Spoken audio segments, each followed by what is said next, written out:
Oklahoma City Thunder Executive Vice President and General Manager Sam Presti, for the past 14 seasons and counting, has proven time and time again that he is a brilliant superstar executive in this league.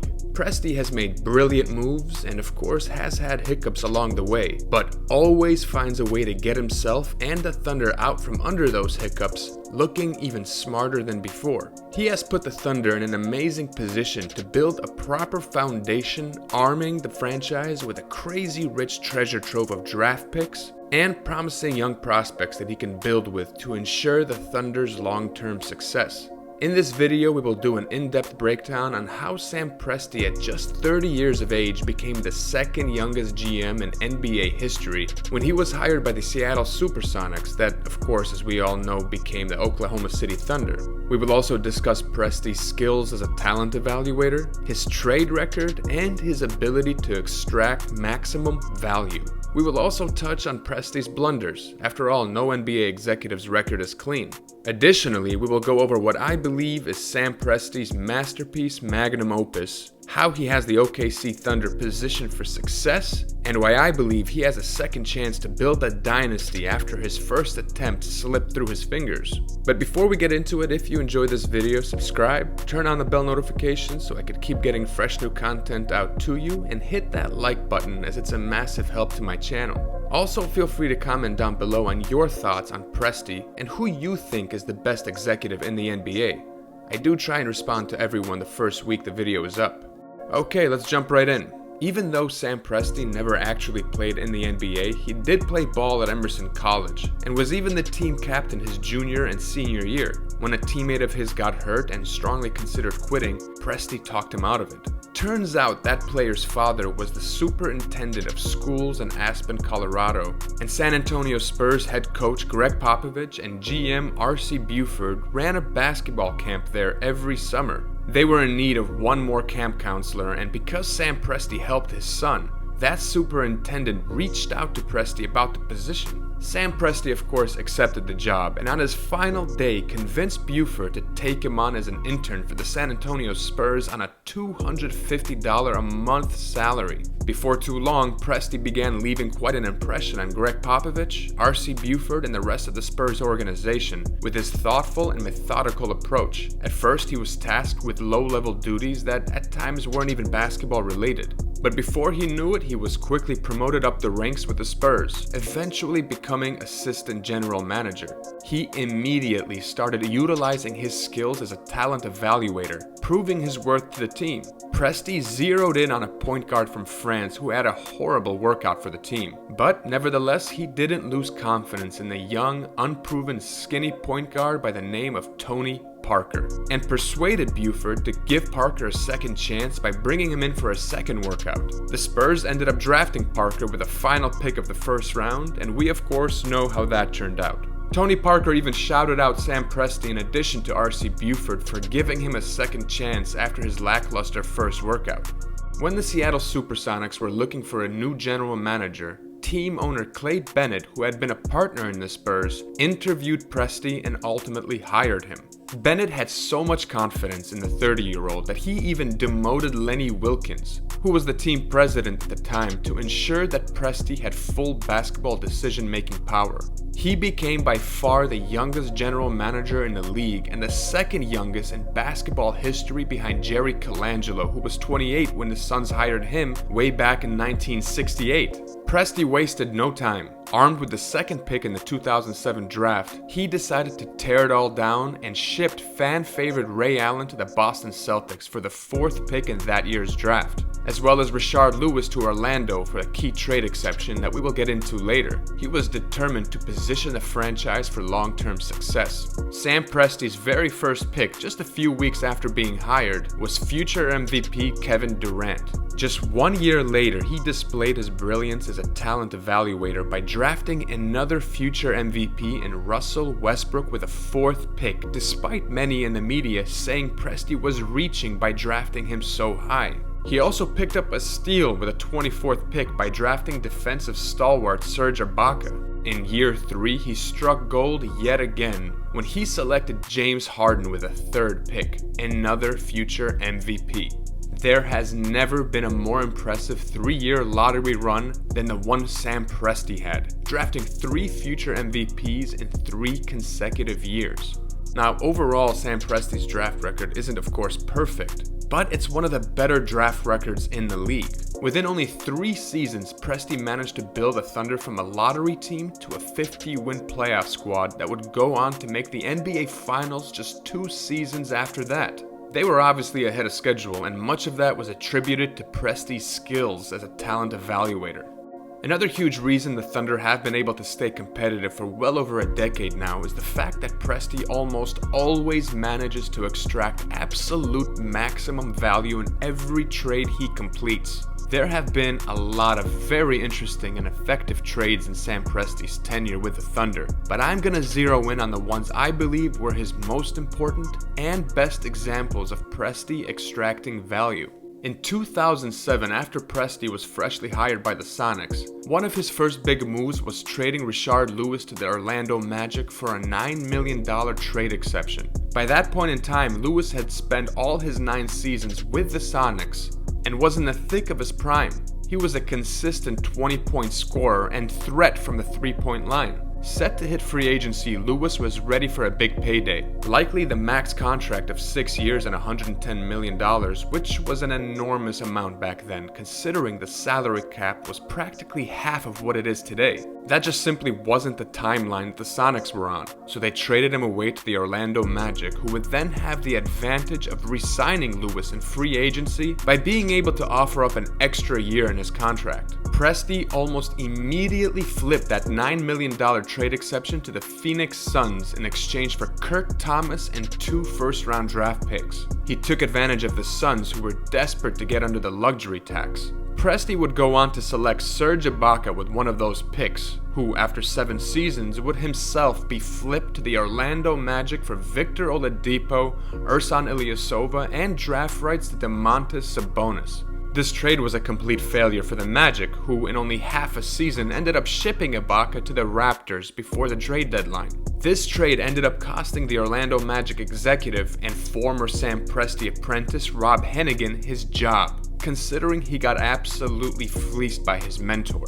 Ilyasova played in only a few games before being flipped for Jeremy Grant, who was a valuable contributor to the Thunder and would go on to be flipped for a first-round draft pick. Victor Oladipo and Sabonis weren't the stars they would turn into yet, but were still productive. They also made very valuable trade chips. Presti ended up flipping both of them just 1 year later to the Indiana Pacers for superstar Paul George. Sam Presti managed to work his magic and pulled a second superstar out of his hat to match up with Westbrook after Durant left the team. After that pairing ultimately failed to produce deep playoff runs, and George of course demanded a trade to the Clippers, Presti again proved to be an absolute wizard by extracting maximum value when he pitted the Raptors and the Clippers against each other after Kawhi Leonard demanded he wanted to play with Paul George in order to sign with them. Presti would go on to take advantage of the desperate Clippers when he flipped Paul George for an almost unreasonably rich package of promising point guard Shai Gilgeous-Alexander, underrated borderline all-star Danilo Gallinari, the Clippers' 2022, 2024, and 2026 unprotected first-round draft picks, Miami Heat's 2021 unprotected first and 2023 lottery-protected first, plus the right for the Thunder to swap picks with the Clippers in 2023 and 2025. Sam Presti literally churned a $9 million trade exception that he got for Rashard Lewis back in 2007 for this monstrous haul. Now that is value. Crazy to think about it. Very soon after making the Paul George trade in the summer of 2019, Presti would go on to trade Westbrook to the Houston Rockets for the undervalued Chris Paul, lightly protected 2024 and 2026 first-round picks, and protected pick swaps in 2021 and 2025.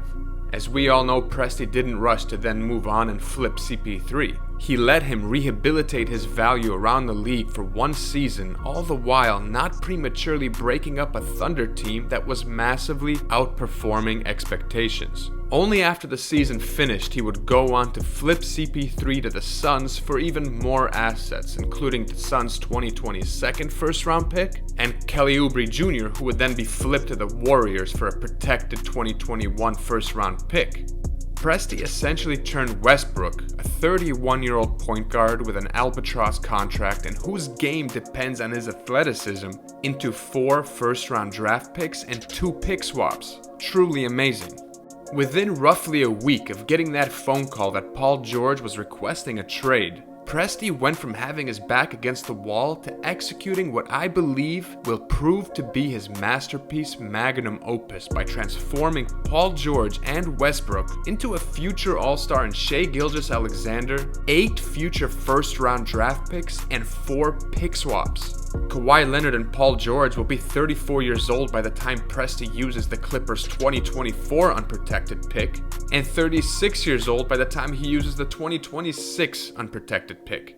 Also, we don't know if those guys will stay healthy or what will happen with Kawhi in 2021 free agency. There's a strong possibility that 2 of those unprotected picks and the 2025 pick swap will be high lottery picks.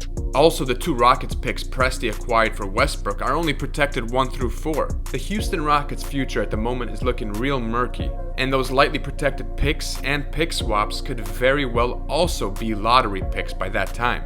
The OKC Thunder are gonna have some seriously valuable draft assets to play with. Even when Presti makes a move that doesn't work out, he tends to come out of it on top. Like when he made that low-risk, high-reward move by trading spare parts for Carmelo Anthony, who had made his 12th All-Star appearance the year prior in an attempt to assemble a new Big Three in OKC. It was a move that was highly touted by everyone at the time.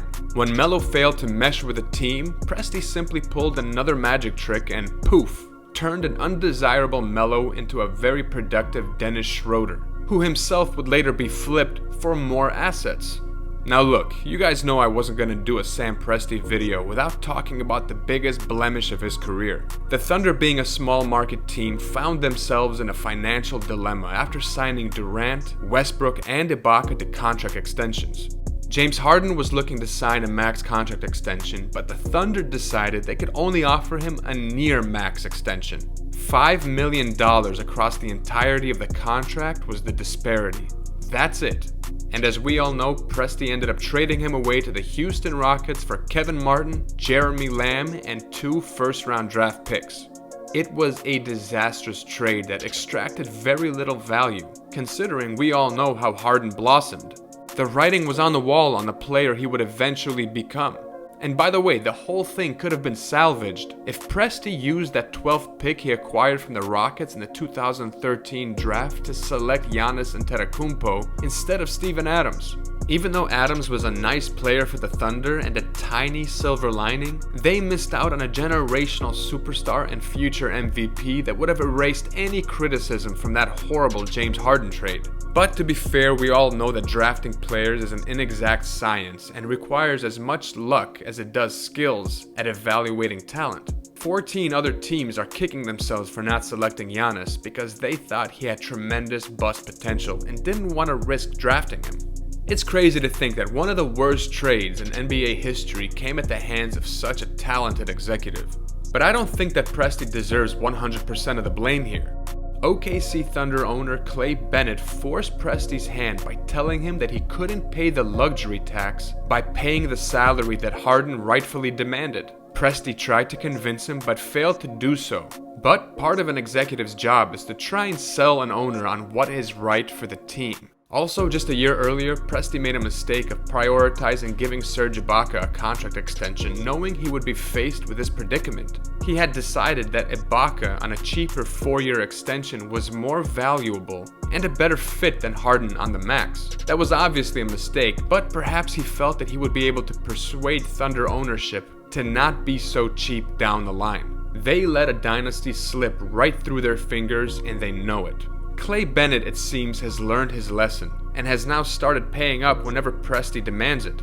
But at the end of the day, it's a small market team and there are limitations the Thunder have to work with. Looking forward though, Sam Presti has now armed the Thunder with 19 first-round draft picks by 2027 and close to a dozen second-round picks depending on the results of the pick protections. Ideally, Presti will try and build a new big three from the ground up with 3 eventual perennial all-stars and top 20 to 25 players under one ball club for years to come. I believe that Presti has already succeeded in finding one in Shai Gilgeous-Alexander.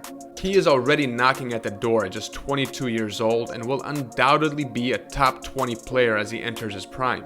Presti will have loads of options as he will be able to use those picks as trade chips to acquire a young superstar or to trade up in any given draft to get the young prospect he envisions will be a future all-star. With Sam Presti's skills as a talent evaluator and with his ability to extract maximum value, I have absolutely no doubt in my mind that he will be able to work his magic once again and utilize this treasure chest of assets to form a core of multiple superstars that will compete for years to come. Presti has the Thunder set up for long-term success. The only thing missing on his resume is a championship, which, with time, he will earn. If I had my pick of NBA executives to run my franchise, I'd choose Sam Presti. I really do believe he is the best executive in the NBA. How do you guys feel about Sam Presti? Who do you think is the best executive in the league? Let me know down below. This video did take quite a bit of work, so I do hope you enjoyed it. If you did enjoy it, feel free to subscribe and hit the like button, which of course helps my channel. Thanks so much for watching. Till the next one, guys, I'm out.